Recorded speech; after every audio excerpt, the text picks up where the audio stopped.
నమస్తే, నేను Yashoda. Welcome to Pallavi TV. తండ్రి అడుగుజాడల్లో టీచర్ అయ్యారు. తెలంగాణ ఆకాంక్షల కోసం ఉద్యమించారు. నియామకాల కలను నిజం చేసుకున్నారు. కానీ ఆమె ప్రయత్నం మధ్యలోనే ఆగిపోయింది. తెలంగాణ పబ్లిక్ సర్వీస్ కమిషన్లో నియామకాల ప్రక్రియలో ఏదైనా మతలబు ఉందా? ఎందుకు ఆమె ప్రయత్నం మధ్యలో ఆగింది తెలుసుకుందాం. మనతో పాటు టీజీఎస్పీఎస్సీ మాజీ సభ్యురాలు సుమిత్ర ఆనంద్ స్టూడియోలో ఉన్నారు. వారితో మాట్లాడదాం. నమస్తే మేడం. నమస్తే అండి. బాగున్నారా? బాగున్నాను. మీరు బాగున్నారా? బాగున్నాను మేడం. మేడం, ఫస్ట్ క్వశ్చన్, మీరు మెదక్ జిల్లాలో ఒక మారుమూల గ్రామంలో పుట్టి తెలుగు టీచర్ అయ్యారు. అక్కడి నుంచి ఏకంగా టీఎస్పీఎస్సీ సభ్యురాలు పదవి వరకు మీ ప్రస్థానం ఎదిగింది. సో మీ కుటుంబ నేపథ్యం చెప్పండి. నాన్నగారు మాణిక్రావు గారు, వృత్తిరీత్యా ఆయన ఉపాధ్యాయుడు. అమ్మ విఠాబాయి, తాను వ్యవసాయం చూసుకునేది. పిల్లల పెంపకము, వ్యవసాయము. అమ్మ. మేము 5 సంతానం. నేను అన్న, 2 అక్కలు, తర్వాత మీరు 4వ సంతానం నేను, తర్వాత తమ్ముడు. ఓకే. విద్యావంతుల కుటుంబం. నాన్నగారి ప్రభావం కుటుంబం మొత్తం మీద ఉంది. మీ మీద ఎక్కువ ఉంది. నా మీద. నాన్న టీచర్ కాబట్టి మీరు టీచర్ అవ్వాలనుకున్నారా? అవును. చిన్నప్పటి నుంచి ఆ వృత్తి అంటే, నాన్న ఉపాధ్యాయుడిగా ఉండి సమాజానికి చేస్తున్నటువంటి సేవ, చుట్టుపక్కల ఉన్నటువంటి వాళ్ళకి చేసే విధానం ఏదైతే ఉందో అది బాగా ఆకట్టుకుంది నన్ను. టీచర్గా ఉంటే ఇన్ని చేయొచ్చు అనేటువంటి ఆలోచన అప్పుడే చిన్నప్పుడే. ఎట్లా జరిగింది మేడం? టీఎస్పీఎస్సీలో ఒక పెద్ద రాష్ట్రంలోనే పేరు ప్రఖ్యాతులు గల ఒక సంస్థలో మీరు సభ్యురాలుగా చేరటం, అది ఎట్లా కుదిరింది? ఫస్ట్ స్టెప్ ఎక్కడ పడింది? నేను ఇటు టీచర్గా ఉంటూ అటు సామాజిక ఉద్యమాల్లో, టీచర్ కన్నా ముందు కూడా అనేక సామాజిక ఉద్యమాల్లో పాల్గొన్నాను. అలాగే తెలంగాణ ఉద్యమం, టీచర్గా ఉపాధ్యాయ సమస్యల పరిష్కారానికి కూడా అనేక ఉద్యమాలు చేయాల్సినటువంటి దాంట్లో నేను భాగస్వామి. అటు ఉపాధ్యాయ సమస్యల పరిష్కారానికి ఉద్యమాలు, ఇటు సామాజిక ఉద్యమాలు, మళ్ళీ దేశ తెలంగాణ ఉద్యమం, అటు రచయితల వేదికలు కూడా నేను పనిచేసాను. అనేక వేదికల మీద మాట్లాడడం ఇదంతా వాటి వల్ల. యాక్చువల్గా ఈ టీఎస్పీఎస్సీలో నియామక ప్రక్రియ, ఇప్పుడు మీ స్థాయి టీచర్స్ ఎట్లా ఉంటుంది ప్రాసెస్? టీఎస్పీఎస్సీ ఉద్యోగ నియామక ప్రక్రియ ప్రాసెస్ అంతా కూడా అది ఈ పేపర్ లీకేజ్ ఇదంతా ఇష్యూస్ చూస్తే కనుక అది సభ్యులకు ఎంత మాత్రం ప్రమేయం లేనిదిగా ఉంటుంది.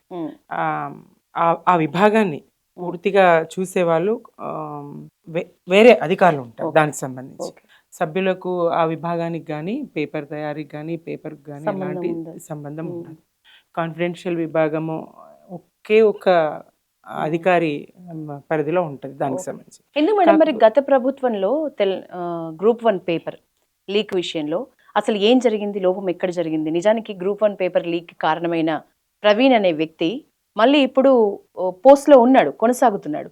అసలు ఆ లోపం ఎక్కడ జరిగింది? పేపర్ లీక్ కి కారణం ఏంటి? ప్రవీణ్ రేణుక రోల్ నిజంగా అంత ఈజీ ఎట్లయింది మేడం పేపర్ లీక్ చేయటం? అది నిజంగా జరగకూడనటువంటి ఇది. అక్కడ పరిస్థితులు చూస్తే ఈ ప్రవీణ్ తను సెక్రటరీ, పిఐ ఉండడం, ఈ కాన్ఫిడెన్షియల్ విభాగంకి సంబంధించినటువంటి అక్కడ కొద్దిగా యాక్సెస్ ఎక్కువ ఉండడం ఆయనకు, ఆ కారణంగా అక్కడే పనిచేస్తున్నటువంటి అవుట్ సోర్సింగ్ ఎంప్లాయ్ ఈ కంప్యూటర్ల మరమ్మతు ఇతరత్ర చూడడం వ్యవహారాలు, వీటి కారణంగా కొంత జరగడం అయితే ఇట్లా ప్రతి సంస్థలో ఉంటారు. నిజానికి పర్యవేక్షణ లోపం కాదా అది? ఇది మన ఒక రాష్ట్రానికి సంబంధించిన వ్యవహారం కాదు. ఉత్తరప్రదేశ్లో కనుక చూస్తే 43 లక్షల మంది రాసినటువంటి కానిస్టేబుల్ ఉద్యోగం రద్దు చేయడం జరిగింది పేపర్. ఇటు ఎస్ఎస్సి పరీక్ష నుంచి మొదలు పెడితే ప్రతి పరీక్షల ఏదో ఒక చోట ఇట్లాంటి అవాంతరాలు జరుగుతూనే ఉన్నాయి. ఇది వ్యవస్థకు, వ్యక్తుల వల్ల జరిగినటువంటి నష్టము వ్యవస్థకు ఆపాదించబడుతుంది. దానివల్ల టీఎస్పీఎస్సీకి మచ్చ అయితే పడింది నిజం, కానీ జరిగింది వ్యక్తుల వల్ల వ్యవస్థకు పేరు వచ్చింది అన్నారు. వ్యవస్థ టు అది ప్రభుత్వం వరకు మరి ప్రభుత్వం నిజంగా చాలా అప్రతిష్ట పాలైంది గత ప్రభుత్వం, బీఆర్ఎస్ పేపర్ లీక్ వల్ల. సో ఈ గత ప్రభుత్వం విషయంలో పేపర్ లీక్ కి సంబంధించి ఇన్ని ప్రతి విమర్శలు, ప్రతిపక్షాలు చాలా మాటలు అన్నాయి.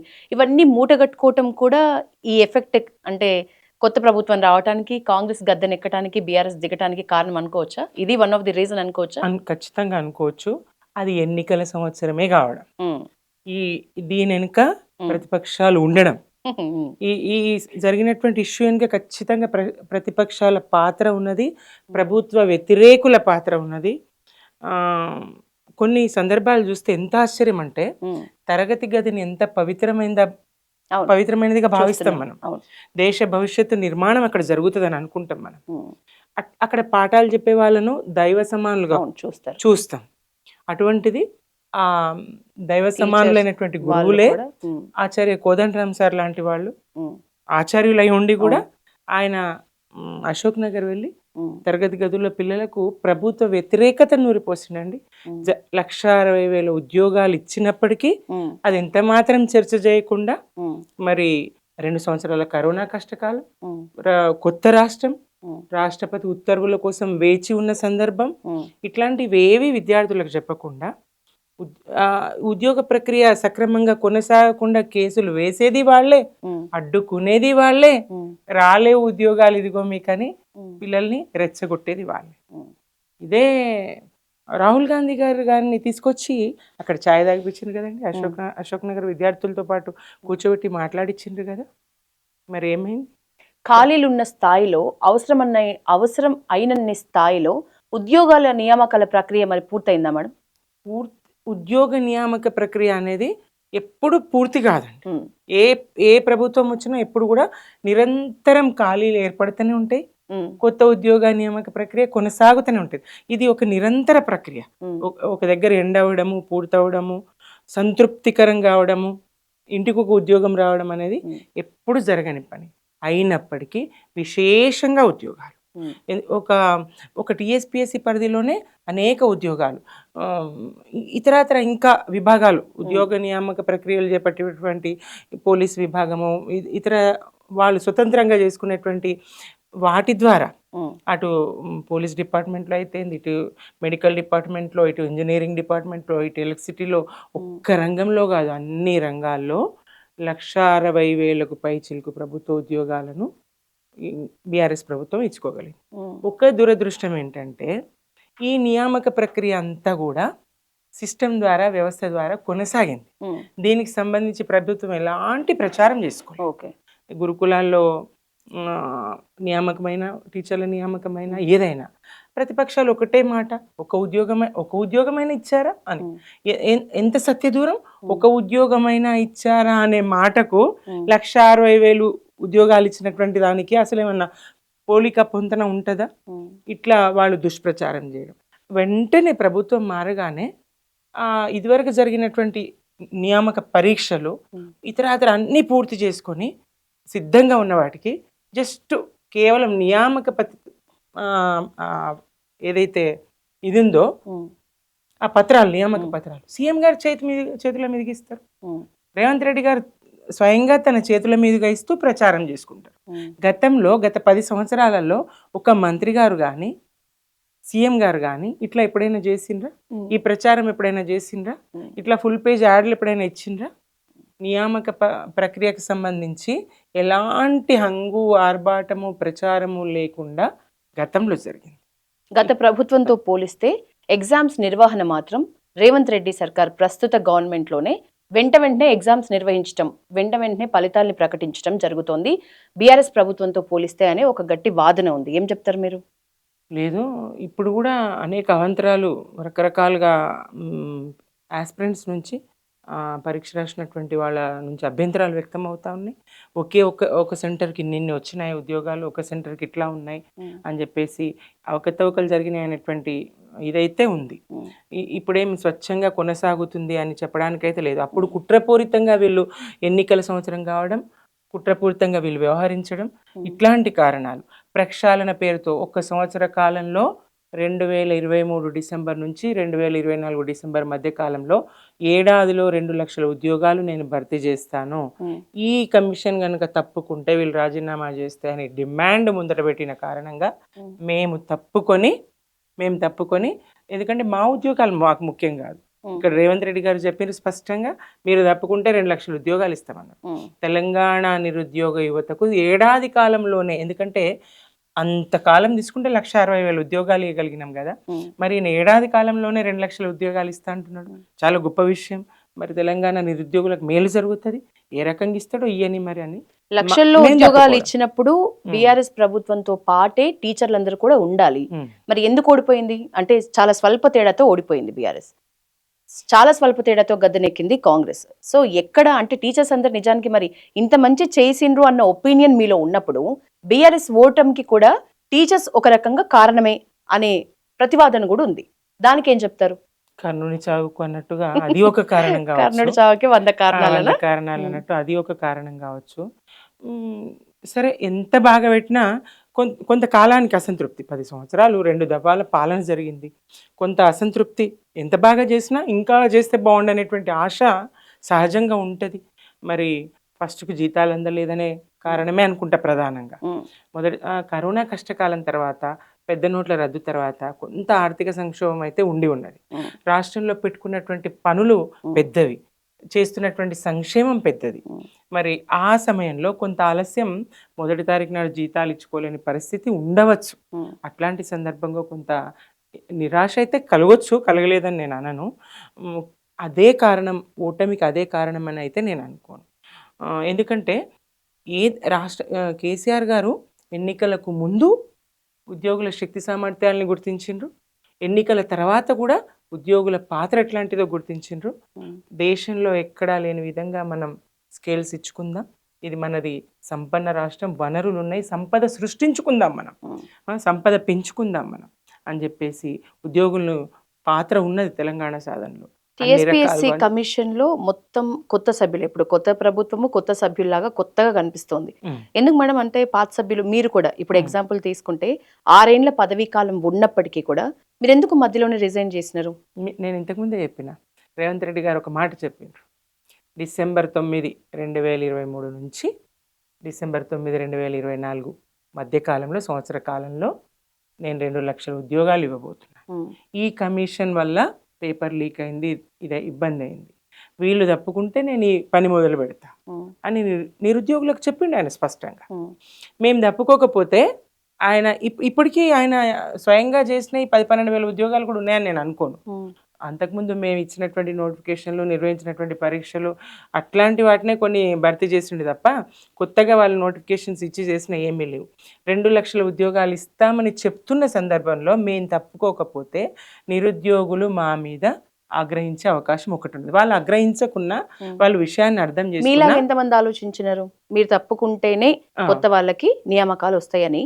మీలాగా ఎంతమంది తప్పుకున్నారు, ఎంతమంది ఆలోచించినారు? నేనైతే అట్లే ఆలోచించిన. ముందు నేను తొలగించడానికి మా తప్పేం లేదు, సిట్టు విచారణ, ఈడీ విచారణ, అన్ని విచారణలు అయినాయి, మా తప్పేం లేదు. పేపర్ లీక్లు కానీ ఇతరత్ర ఏ సమస్యనా మా ప్రమేయం లేదు. మా నిర్దోషిత్వాన్ని నిరూపించుకోవడానికి మేము అక్కడే ఉంటాం. మమ్మల్ని బద్నాం చేసిండ్రు, మమ్మల్ని వీళ్ళు నిర్దోషితనానికి నిరూపించుకోవాలంటే నిజానికి ఉన్న ప్లేస్ లోనే ఉండాలి. రీజన్ ఎందుకు చేయాలి? మేము అదే ఉండడానికే నిశ్చయించుకొని నేను అలాగే కొనసాగిన. ఇంకొంతమంది 3 సభ్యులు వాళ్ళు ముందే తప్పుకున్నప్పటికీ నేను అట్లే కొనసాగిన.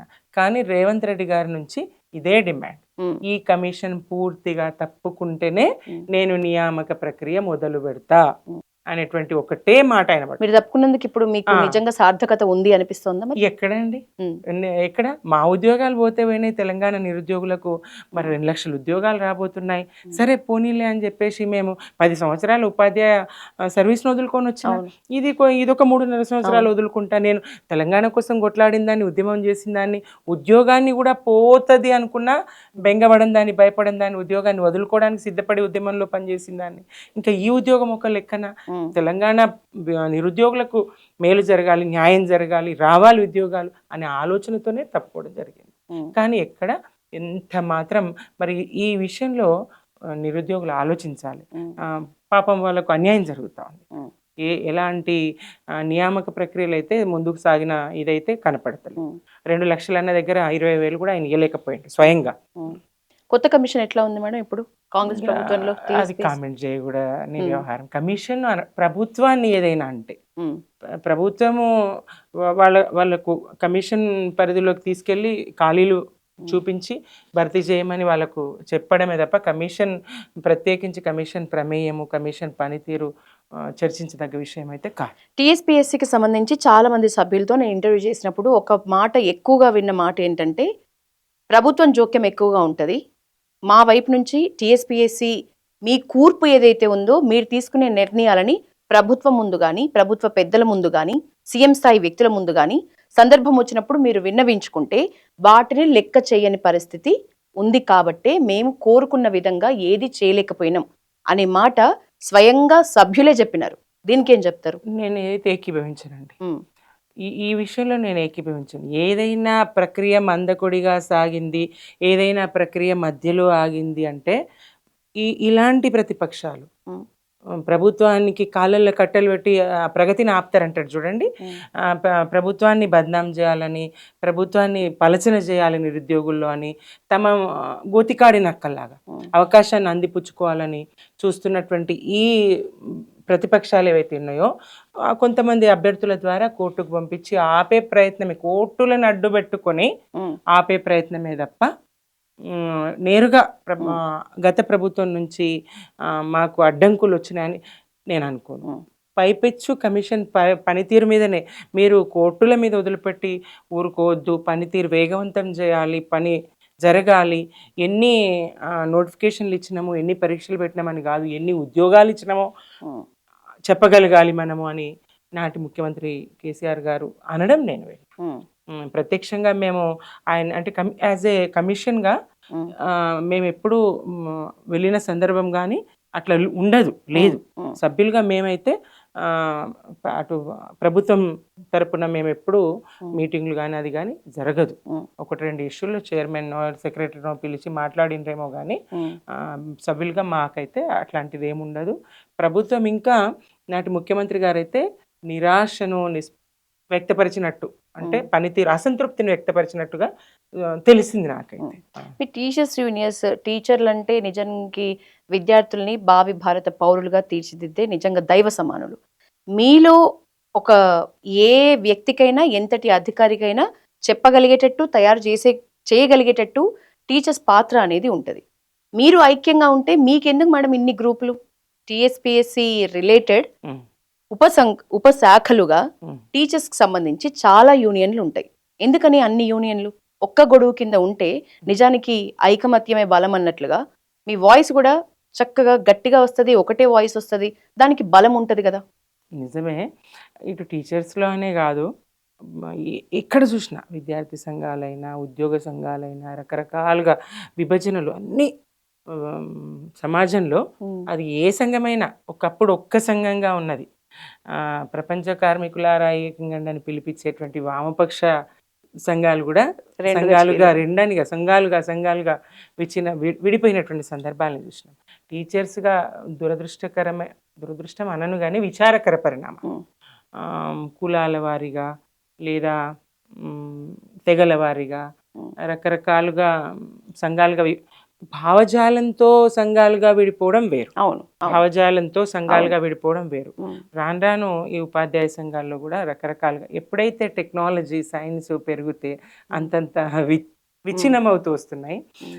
ఇప్పుడు ఈ వాట్సాప్ గ్రూపుల్లో అయితే గులాల వారీగా సంఘాలు ఇట్లా అది దీన్ని అయితే నేను వ్యతిరేకిస్తా, నిరసిస్తా. ఉండకూడదు. ఉపాధ్యాయులు జాతి నిర్మాతలు, తరగతి గది దేశ భవిష్యత్తు నిర్మాణం జరిగేటువంటి ఇది.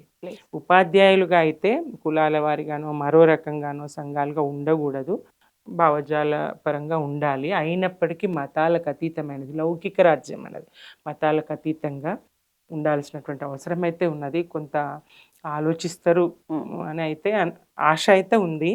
ఎందుకంటే పిల్లల్ని, రేపటి పౌరుల్ని తీర్చిదిద్దే వాళ్ళు, సమాజానికి ఒక మంచి భవిష్యత్తును అందించాల్సినటువంటి వాళ్ళు తప్పకుండా కొంత ఉపాధ్యాయులు అయితే స్వీయ అది చేసుకోవాల్సినటువంటి అవసరం ఉన్నది. మదింపు చేసుకోవాలి, స్వీయ మదింపు అవసరం.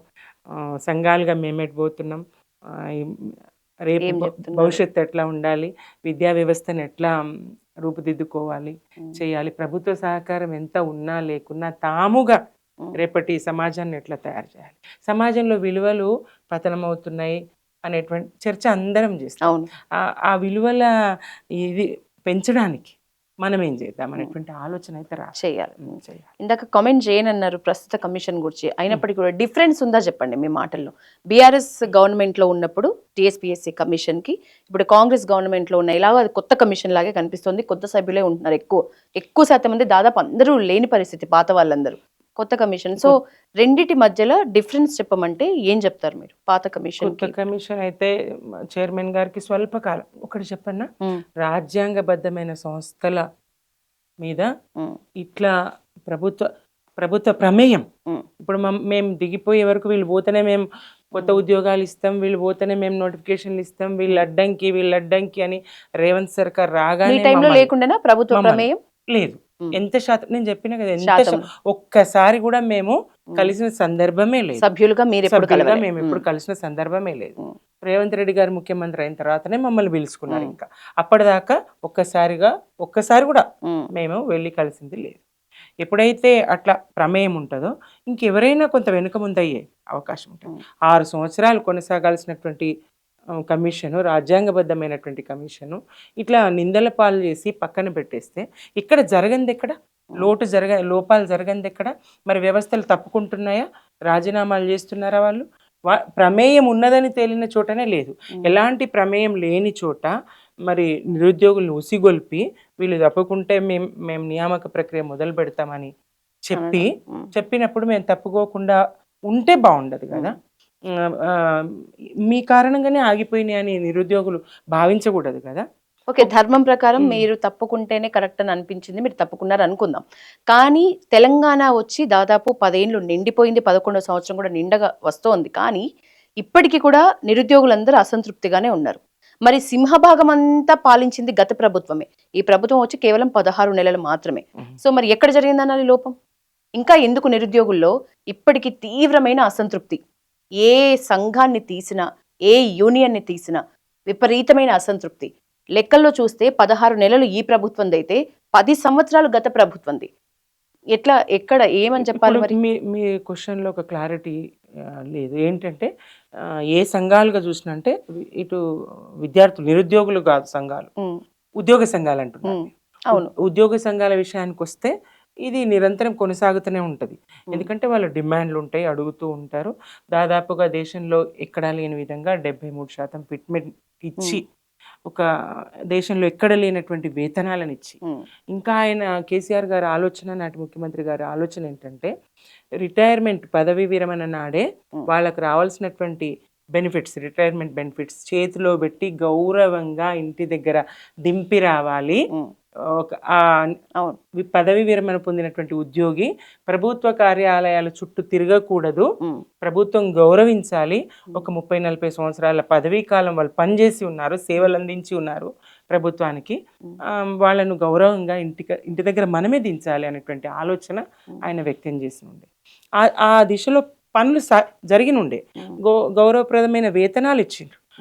కరోనా లాంటి కష్టకాలాన్ని అధిగమించి మరి 73% ఫిట్మెంట్ ఇచ్చి అన్ని రకాలుగా ఉద్యోగులకైతే బీఆర్ఎస్ ప్రభుత్వం చాలా మేలే చేసిందని చెప్పవచ్చు. 16 నెలల్లో ఈయన ఇస్తానన్నటువంటి ఏదైతే హామీలు ఇచ్చిండ్రో, సరే ఇంకా కాలం ఉన్నది గాక, ఆర్థిక పరమైనటువంటి ఇబ్బందులు ఉండని గాక, కొత్త రాష్ట్రం అప్పుడే 4,000 కోట్ల నుంచే మొదలైంది కదా. 18,000 కోట్లకు పైచిలకు ఆదాయం వచ్చే రాష్ట్రంగా తీర్చిదిద్దిండ్రు కదా. తలసరి ఆదాయంలో దేశంలో మొదటి స్థానానికి తీసుకెళ్ళిండ్రు కదా కేసీఆర్ గారు. అన్ని సంక్షేమ పథకాలు చేస్తూ, అన్ని నిర్మాణాలు చేస్తూ, కొత్త జిల్లాలు ఏర్పాటు చేసి, జిల్లా కార్యాలయాలు ఏర్పాటు చేసి, కొత్త మండలాలు ఏర్పాటు చేసి, మండల పరిషత్ కార్యాలయాలు, జిల్లా పరిషత్ కార్యాలయాలు, కొత్త గ్రామ పంచాయతీలు, ఆ గ్రామ పంచాయతీల కార్యాలయాలు, రోడ్లు, మురికి కాలువలు, ప్రాజెక్టులు, తాగునీరు, విద్య, వైద్యం ఒక్కటి కాదు కదండి. ఈ కొత్త రాష్ట్రాన్ని ఎన్ని రంగాలలో ముందుంచాలనో అంత విశేషమైనటువంటి పనితీరును చేసి నిర్విరామంగా పనిచేసి ఒక అగ్రభాగాన దేశంలో నిలబెట్టినండి. అటువంటి రాష్ట్రం మరి నమ్మబలికి ఉద్యోగులను నమ్మించి మేము ఇంకా ఇది చేస్తాం, అది చేస్తాం, పిఆర్సీ ఇస్తాం, ఫిట్మెంట్ ఇస్తాం, లేదంటే డిఏలు ఇస్తాం, ఇవన్నీ చెప్పి 2 లక్షల ఉద్యోగాలు ఇస్తాం అని చెప్పేసి నమ్మించి మోసగించింది కాంగ్రెస్. నమ్మి వేసిన ప్రజల్ని వమ్ము చేసిందని వమ్ము అంటారు. చేసింది, నమ్మకాన్ని వమ్ము చేసింది. మేడం మీరు ఇప్పుడు అంటే తెలంగాణ ఉద్యమానికి సంబంధించి మీ దగ్గర చాలా నాలెడ్జ్ ఉంది. మీరు అప్పట్లో స్వయంగా మీరు ప్రత్యక్షంగా పోరాటంలో ఉన్నారు. కానీ అంతకు ముందు కూడా అక్షరాస్యత, అలాగే బాల్య వివాహాలు, ముఖ్యంగా మద్యపాన నిషేధం, వీటిల్లో కూడా మీరు గట్టి వాయిస్ వినిపించారు ఒకప్పుడు. అవును. ఎందుకంటే చిన్నప్పటి నుంచి ఆ ఫైటర్, మీలో ఉన్న ఫైటర్ ఎట్లా అంటే ఎవరి నుంచి వచ్చింది మీకు? నాయకత్వ లక్షణాలంటే మా నాన్నగారి నుంచే. ఉమ్, నాన్న మాణిక్రావు గారి పెంపకంలో నాయకత్వం. పక్కవారికి ఏమాత్రం ఇబ్బంది కలిగినా ఆ సమస్యను, పక్కవారి సమస్యను తన సమస్యగా భావించేవాడు. ఉమ్, చూస్తూ వస్తున్న ఆనాటి కాలంలో వరకట్న హత్యలు బాగా జరిగేవి. వరకట్న ఆడపిల్లల్ని కన్న తల్లిదండ్రులు బిడ్డల్ని గుండెల మీద కుంపటిగా భావించేవారు. నా క్లాస్మేట్స్ అందరినీ 7th క్లాస్లోనో 5th క్లాస్లోనో పెళ్ళిళ్ళు చేసేవారు. అదని బాల్య వివాహాలు జరిగేవి, ఆడపిల్లలకు అన్యాయం జరుగుతుండే. అది చాలా బాధ అనిపించేది నాకు. ఆ క్రమంలో నేను 89లో మాది ఆదర్శ వివాహం, స్టేజ్ వరకట్న రహిత వివాహం. ఆ సందర్భంగా నేను చాలా సంతోషించాను. ఓకే, ఈ సంతోషం నా ఒక్కదానికే ఉంటే సరిపోదు కదా, వ్యవస్థ ఇట్లా ఉంటే బాగుంటుంది కదా. పెళ్ళప్పుడు కట్నాలు ఇచ్చి చేసినా మళ్ళీ ఈ వరకట్న హత్యలు ఆగుతలేవు, వేధింపులు ఆగుతలేవు, రోజు ఏదో ఒక చోట ఉంటుంది. ఏం చేయాలి, దీనికోసం ఏం చేయాలని ఆలోచిస్తున్న క్రమంలో కాలుతున్న పూల తోట అని ఒక నవల చదివినాను. అక్కడ ఒక 3 యువతులు వాళ్ళు యూజీలుగా వెళ్ళిపోయి, అండర్ గ్రౌండ్కి వెళ్ళిపోయి మహిళల రక్షణ కోసం టీములుగా ఏర్పడి పనిచేస్తూ ఉంటారు. ఇది నాకు బాగా నచ్చింది, ఇట్లా చేస్తే బాగుంటుంది కదా అంటే, ఎప్పుడైతే మనం రహస్యంగా పనిచేయాలనుకుంటాం, అజ్ఞాతంలోకి వెళ్తాం, ప్రభుత్వ వ్యతిరేకంగా పనిచేస్తామో, నిర్బంధాలు ఎక్కువైతే ప్రజల్లో ఉండి చేస్తేనే బాగుంటుందని నా భర్త ఆనందరావు చెప్పడం జరిగింది. దాంతో నేను మహిళా సంఘాన్ని ఏర్పాటు చేసుకొని మహిళా సమస్యల మీద పోరాడడం. ఈ ప్రధానంగా తాగి వచ్చి కొట్టే భర్తలు ఎక్కువగా ఉన్నారు. ఆ ప్రభావంతో సారా వ్యతిరేకోద్యమం, నిషేధ ఉద్యమంలో సాటి మహిళల్ని కూడగట్టుకొని 2-3 జిల్లాలు, రాష్ట్రం, కాలుతున్న పూల తోట మీ ఆ బుక్ అనేది మీకు మీ ఆలోచన విధానాన్ని బాగా మార్చింది, మిమ్మల్ని ఒక ఫైటర్ గా తయారు చేసిందని చెప్పుకోవచ్చు. నెక్స్ట్ ఇప్పుడు కమింగ్ డేస్ మేడం ఎట్లా జరుగుతుంది? మీరు ప్రజెంట్ రిజైన్ చేసిన తర్వాత ఎట్లా ఉంది లైఫ్, ఏం చేస్తున్నారు, మీ ప్రజెంట్ డేస్ ఎట్లా గడుస్తుంది? పోరాటాలతోనే మొదలైంది, పోరాటంతోనే మళ్ళీ ఇప్పుడు మళ్ళీ ఇస్తానన్న ఈ నేనేదైతే ఆడవాళ్లకు అన్యాయం జరుగుతూ ఉంది వ్యవస్థలో అని బయటకు వచ్చిన్నో, ఈ వరకట్నాల కారణంగా, వరకట్న వేధింపుల కారణంగా, ఈ తాగుడు వల్ల, నిరక్షరాస్యత కారణంగా, స్త్రీలు అక్షరాస్యత లేకపోవడం, విద్యావంతులు కాకపోవడం, అసమానతలు, ఈ కారణంగా ఆడపిల్లకి అన్యాయం జరుగుతా ఉంది అని నేను ఆనాడు గొంతెత్తిన్నో. మళ్ళా ఆ పరిస్థితులు ఇప్పుడు ఎందుకు ఆ పరిస్థితులు అంటున్నంటే, మహిళకు ఎన్ని హామీలు, మహాలక్ష్మి పేరుతో మహిళలకు హామీలు ఇచ్చి వంచినటువంటి ప్రభుత్వం కాంగ్రెస్ ప్రభుత్వం. ప్రతి మహిళకు 2,500, 18 సంవత్సరాలు నిండిన ప్రతి మహిళకు 2,500 ఇస్తారు. లేదు. ప్రతి కాలేజీకి వెళ్తున్నటువంటి విద్యార్థినికి స్కూటీలు ఇస్తామన్నారు. లేదు. మరి కేసీఆర్ గారు సరే వరకట్నం సమస్యన, మరే సమస్యన, ఆడపిల్ల పెళ్ళి తల్లిదండ్రులు భారంగా భావించకూడదు, ఖర్చుల కన్నా వస్తాయి అని చెప్పేసి 1,00,000 రూపాయలు ఇస్తున్న సందర్భంలో ప్రభుత్వమే, ఏ రాష్ట్రంలో లేని విధంగా ప్రభుత్వమే దిగివచ్చి, మరి మేనమామలో అన్నదమ్ములో ఎవరు పెట్టలేని 1,00,000 రూపాయలుగా తల్లిదండ్రి కూడా ఖర్చు పెట్టలేని స్థితి ఉన్న సందర్భంలో తాను 1,00,000 రూపాయలు ఇస్తున్నాడు. 1,00,000 రూపాయలు ఇంకర్మ, నేను ఇంకా తులం బంగారం కల్పిస్తానని చెప్పి ఆ తులం బంగారము లేదు. ఉచిత బస్సు అని చెప్పి అన్ని బస్సులకు లేదు, ఏదో కొన్ని బస్సులకే పరిమిత సంఖ్య. అది ఇంకా బాధ పెట్టిందండి. ఆ ఉచిత బస్సు నన్ను ఇంకా బాధ పెట్టింది. కొద్ది పరిమితమైన బస్సులకే వీళ్ళకు ఫ్రీ ఇచ్చి, ఉచితం ఇచ్చి, ఆ బస్సుల్లో విపరీతమైన రద్దీ, సంఖ్య పెంచకపోవడం, ఆడవాళ్ళు పోట్లాడుకోవడం. ఇగో శికలు పట్టుకుంటున్నారు చూసినావా ఆడవాళ్ళని, అందరి చేతుల్లో మొబైల్ అయినాయి, అది రికార్డ్ చేసి బయట పెట్టడం. ఆడవాళ్ళు ఇదిగో కూరగాయలు కట్టుకుపోతున్నారు, బీడీలు, బస్సులో బీడీలు చూడు, అరే పనిచేస్తూ ఉన్నారు, ప్రయాణంలో కూడా పనిచేస్తూ ఉన్నారని మెచ్చుకోవాలి కదా, ప్రశంసించాలి కదా. దాన్ని అవమానిస్తారు ఎట్లా? బస్సులో చిక్కుడుగాయలు దింపుతున్నారు, ఇట్లా మాట్లాడటం, ఆడపిల్లల్ని అవమానించడం. బస్సులో నీవేవైతే ఫ్రీ అన్నావో అంచనా పెరుగుతుంది తప్పకుండా, ఎంతో కొంత అవసరాలు పెరుగుతాయి, అంచనా పెరుగుతుంది, ఆడవాళ్ళకి మేలు జరుగుతుంది అని చెప్తున్నావు. బస్సుల సంఖ్య పెంచి అన్ని బస్సులకు సౌకర్యం ఇస్తే తప్పకుండా ప్రశంసనీయమే, ఆ పథకం మెచ్చుకోదగ్గదే. కానీ నువ్వు అన్ని బస్సులకు సౌకర్యం ఇవ్వాలి. బస్సుల సంఖ్య పెంచాలి, అది జరగలేదు. మళ్ళీ గ్యాస్ ఇస్తానన్నాడు 500, అది లేదు. ఏ రకంగా చూసినా నిలువున ఆడవాళ్ళని మోసం చేసినటువంటి ప్రభుత్వం. ఆసరా పెన్షన్లు, ఇప్పుడు ఒంటరి మహిళను ఎవరైనా దేశంలో గుర్తించిందా?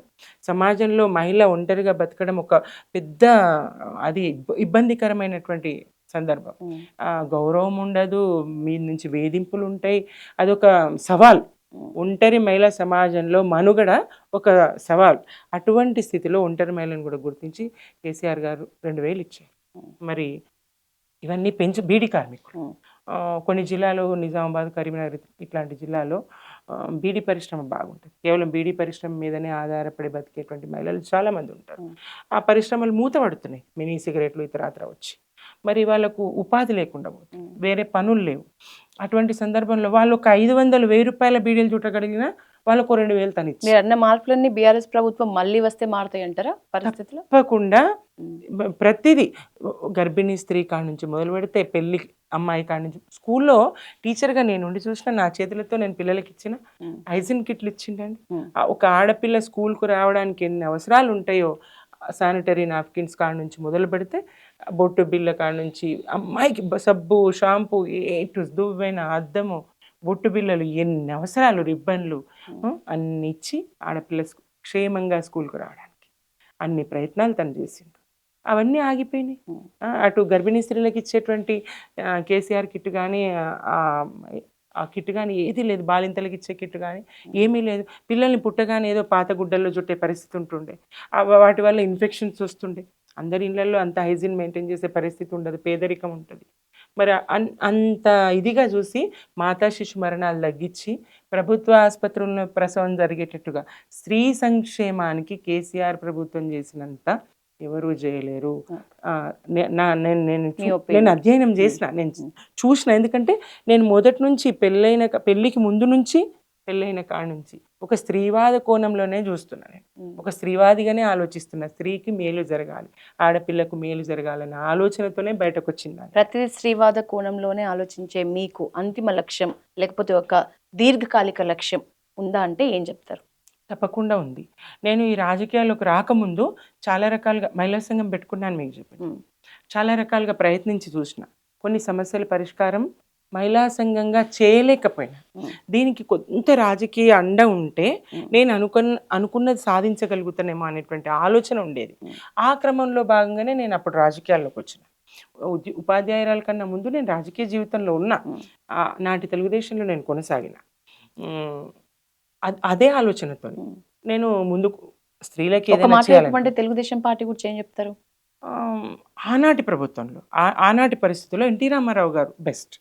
ఎన్టీ రామారావు గారు కూడా స్త్రీ ఎదగాలి, రాజకీయంగా అవకాశాలు అందిపుచ్చుకోవాలి, స్త్రీ బయటకు రావాలి అనేటువంటి ఆలోచన ఉన్నటువంటి వాడు, స్త్రీ ప్రగతిని కోరుకున్నటువంటి వాడు, ఆడపిల్లకు ఆస్తి హక్కునిచ్చినటువంటి వాడు. తప్పకుండా ఎన్టీఆర్ను స్త్రీ గుర్తిస్తారు. సుమిత్ర మేడం, మీరు టీఎస్పీఎస్సీలో ఒక సభ్యురాలుగా మీకు కొంత అనుభవం ఉంది, ఒక టీచర్, గ్రౌండ్ లెవెల్ రియాలిటీ మీద మీకు చాలా అవగాహన ఉండి ఉంటుంది మీ ఈ జర్నీలో, రాజకీయంగా అయినా సామాజికంగా అయినా.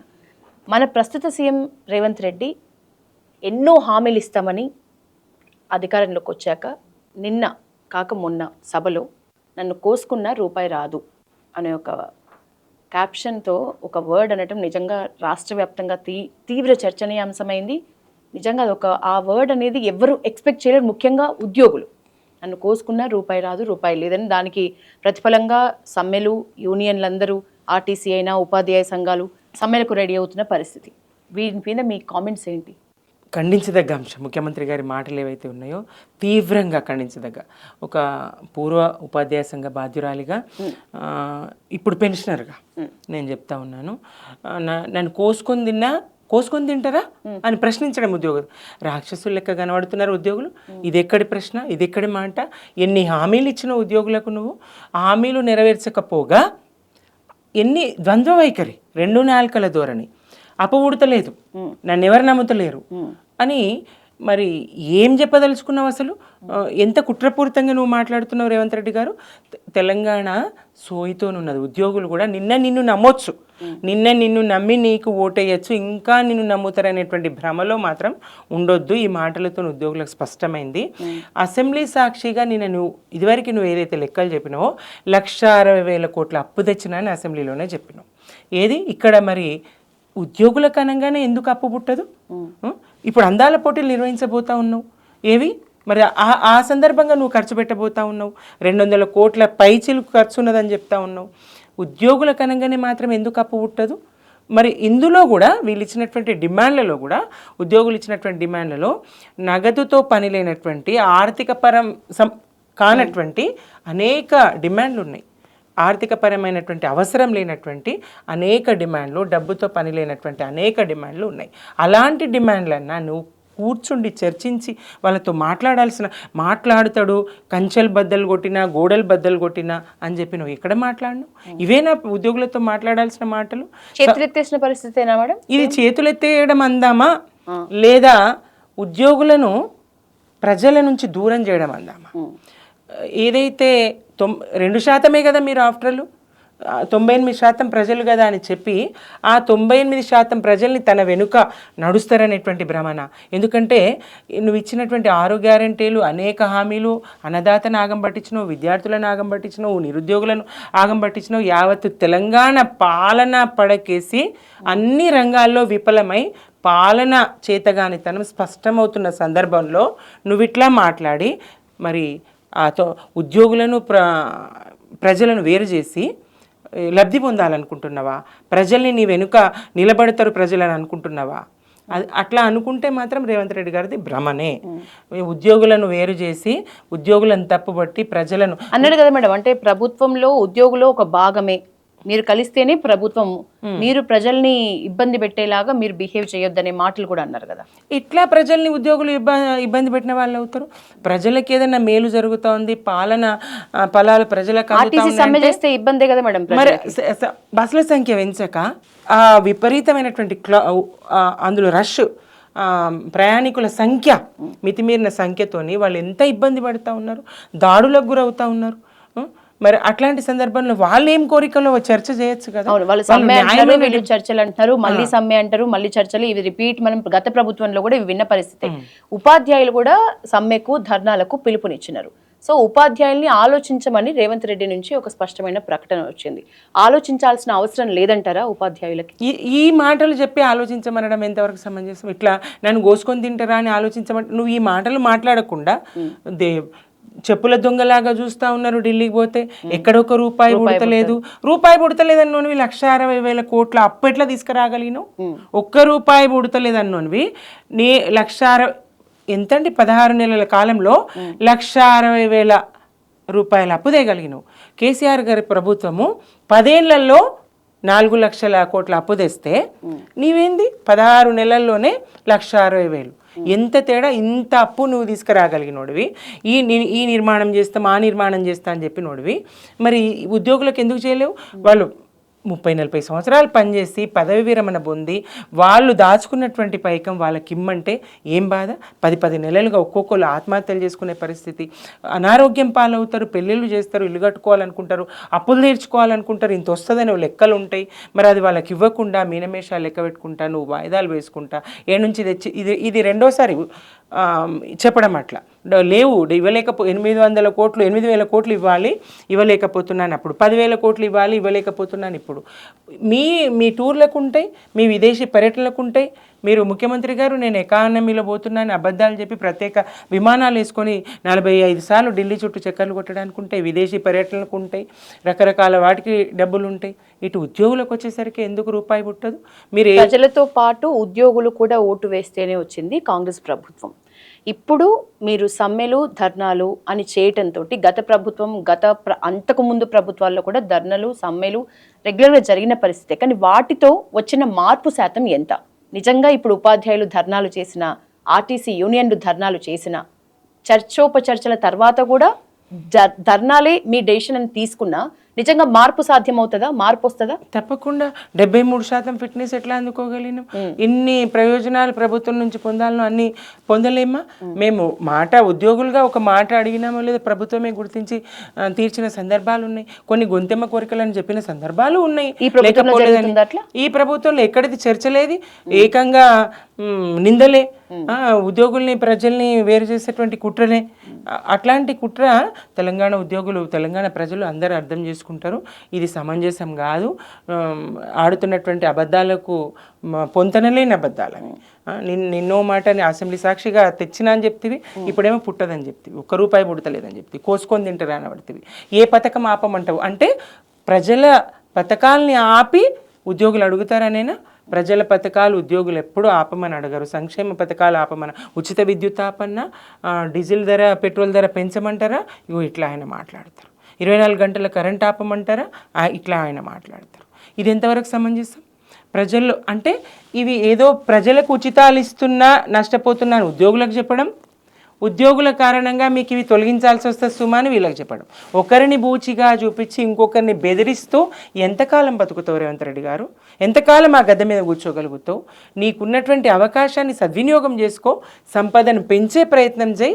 కేసీఆర్ గారు ఒక కొత్త రాష్ట్రాన్ని మీకు పాలనే చేత కాదని చెప్పినటువంటి సందర్భం నుంచి, మీరు చీకట్లో మగ్గుతారని పవర్ పాయింట్ ప్రజెంటేషన్లు ఇచ్చినటువంటి సందర్భం నుంచి, మీకు వ్యవసాయమే తెలియదని వెక్కిరింతల సందర్భం నుంచి, దేశానికే అన్నం పెట్టే విధంగా అన్నం గిన్నెలాగా, రైస్ బౌల్ లాగా తెలంగాణను తీర్చిదిద్ది పంజాబ్ను తలదన్నేలాగా వరిని పండించి, ప్రాజెక్టుల నిర్మాణం చేసి, చెరువుల పూడికలు తీసి, 24 గంటల కరెంట్ ఇచ్చి, ఎంత సంక్షేమాన్ని అన్నదాతకు వెన్నుదన్నుగా కేసీఆర్ ఎంత నిలబడి పాలన చేసిండు, ఉద్యోగులకు వెన్నుదన్నుగా కేసీఆర్ ఎంత నిలబడి పాలన చేసిండు, మహిళలకు వెన్నుదన్నుగా నిలబడి కేసీఆర్ ఎట్లాంటి సుభిక్షమైన పాలనను అందించిండు. ఒక సుభిక్షమైన తెలంగాణను, ఒక సుఖశాంతుల రాష్ట్రాన్ని ఇవాళ అలజడి రేపే విధంగా, అల్లకల్లోలంగా, సంపద లేని విధంగా, పేద రాష్ట్రం అని ప్రపంచానికి చాటి చెప్పే విధంగా దక్కన్, హైదరాబాద్, దక్కన్, తెలంగాణ రాష్ట్రం సమృద్ధిగా వనరులు ఉన్నటువంటి రాష్ట్రం, సంపద సృష్టి జరుగుతున్నటువంటి రాష్ట్రం. ఇట్లాంటి రాష్ట్రాన్ని ఎందుకు అవమానిస్తావు? పేద రాష్ట్రం అని ఎట్లా చెప్తావు? పెట్టుబడులు ఎట్లా తీసుకొస్తావు? ఎట్లా అభివృద్ధి చేస్తావు? నా చేతులు ఎత్తేయడం తప్పుకోవాలి. నీ వల్ల కాకపోతే నిన్ను కోసుకొని తినాల్సిన అవసరం లేదు. నువ్వు ఆ సీటు మీద నుంచి తప్పుకో చాలు. కాంగ్రెస్ ఏదో నమ్మి నీకు అధికారం, సీనియర్లను అందరినీ కాదని మీకు అవకాశం ఇచ్చింది. పాలన చేతనైతే చేసి చూపించండి, లేదంటే తప్పుకోండి. Thank you so much madam. మీరు అనుకున్నట్లు కొంత రాజకీయ అండ మీకు కలగాలి, మీరు అనుకున్న కళ నెరవేరాలి, మీ దీర్ఘకాలిక లక్ష్యం నెరవేరాలని మనస్ఫూర్తిగా మా పల్లవి టీవీ తరపున కోరుకుంటున్నాము. ఈరోజు మీ వాల్యుబుల్ టైం మాకు ఇచ్చినందుకు థ్యాంక్ యూ. ధన్యవాదాలు.